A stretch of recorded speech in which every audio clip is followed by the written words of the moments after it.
നമസ്കാരം. ആസ്ട്രോളജി ടാൽക്സിൻ്റെ പുതിയ വീഡിയോയിലേക്ക് സ്വാഗതം. കൊട്ടിയൂർ ക്ഷേത്രോത്സവത്തിനെക്കുറിച്ച് അറിയുന്നവർക്കല്ല, അറിയാത്തവർക്ക് വേണ്ടിയിട്ടുള്ള വീഡിയോ ആണിത്.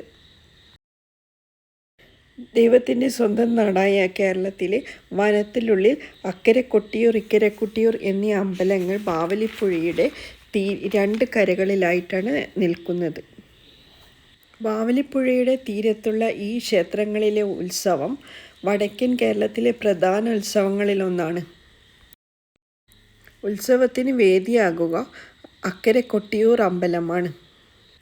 എല്ലാ വർഷവും ഉത്സവ ദിവസങ്ങളായി 28 ദിവസങ്ങളും ഈ അമ്പലം തുറന്നിരിക്കുമെന്ന പ്രത്യേകതയുമുണ്ട്.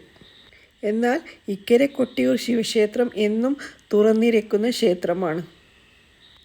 അക്കരെ കൊട്ടിയൂർ മലയാള പഞ്ചാംഗമനുസരിച്ച് ഇടവമാസത്തിലെ ചോതി നക്ഷത്രത്തിൽ തുറക്കും. മിഥുന മാസത്തിലെ ചിത്തിര നക്ഷത്രത്തിൽ അടയ്ക്കുകയും ചെയ്യും. സാധാരണ കാലവർഷം കടന്നുവരുന്ന മെയ് ജൂൺ ദിവസങ്ങളിലാണ് ഈ ഉത്സവം നടക്കുന്നത്. ബാവലിപ്പുഴയ്ക്ക് അക്കരെ ഒരു സ്വയംഭൂ ലിംഗമാണ് അക്കരെ കൊട്ടിയൂരിലെ ആരാധനാമൂർത്തി. സാധാരണ ക്ഷേത്രങ്ങളിൽ കാണുന്ന ഒരു വാസ്തുനിർമ്മിതിയും അക്കരെ കൊട്ടിയൂരിലില്ല.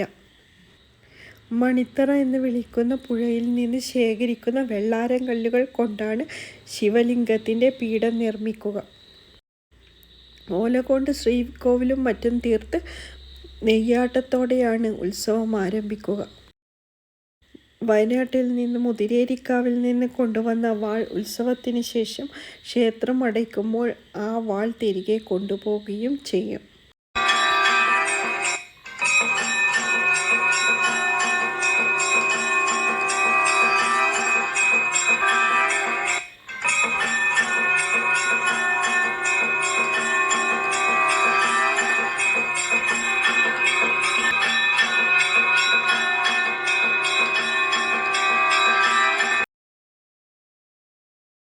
കൊട്ടിയൂർ ഉത്സവത്തിന് ഈ നക്ഷത്രക്കാർ തീർച്ചയായും പോകും. ഇവരുടെ എല്ലാ ദോഷങ്ങളും മാറും.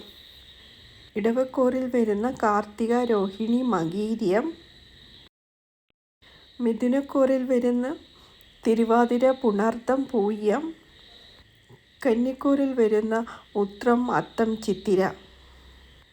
ഈ നക്ഷത്രക്കാർ കൊട്ടിയൂർ ക്ഷേത്രോത്സവത്തിൽ പങ്കെടുക്കുന്നത് നല്ലതാണ്. ഇവരുടെ എല്ലാ ദോഷങ്ങളും മാറും.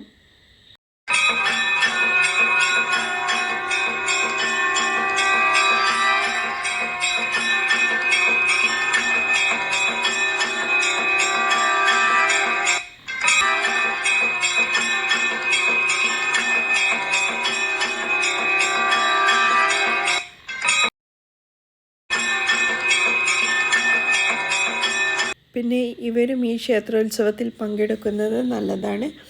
ദാമ്പത്യ കാര്യങ്ങൾ പങ്കാളിയുമായി നിന്നിരുന്ന കലഹങ്ങളും മാനസിക അകൽച്ചയും ഉണ്ടായവരും ഇവിടെ പോകുന്നത് നല്ലതാണ്. ശത്രുദോഷം മാറാനും ഇവിടെ പോകുന്നത് നല്ലതാണ്. തൊഴിൽ പരാജയമുള്ളവർക്കും ഇവിടെ പോകുന്നത് നല്ലതാണ്.